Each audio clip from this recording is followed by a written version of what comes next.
একটু অপেক্ষা করতে এই কোথায় আমার প্রিয়জনকে ফিরে আসবে।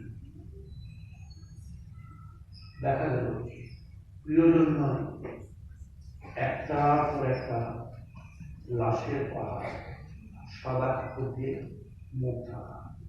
কারণটা কি জানেন? ভারত পাকিস্তানের যুদ্ধ নয়, হিরোশিমা নাগাসাকির বোমা নয়, জাস্ট একটা মোবাইল। ড্রাইভিং স্টিয়ারিংটা ঠিক মতো না হলে মোবাইলটা হচ্ছে গুরুত্ব দিতে দিয়েছিল। তুমি কিছু বলতে না, মাথা কিছু করছো না। আমি তো মানুষের ভালো করতে চাই, নিজেকে দিয়ে সবার উপকার করতে চাই, সবার মধ্যে যোগাযোগ সময়টাকে কমাতে চাই ব্যবহার।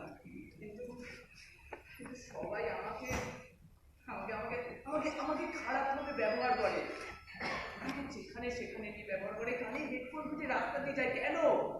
এই যে উনি বললে বাসের ড্রাইভারকে, তিনি যদি ফোনটা না নিতেন, আমায় যদি না নিতেন, মানুষের প্রাণ যেত না। সেটা কেউ করতে চায় না কেন? দেখবেন নমুনা, দেখবেন এরকম একটি ঘটনা দেখুন।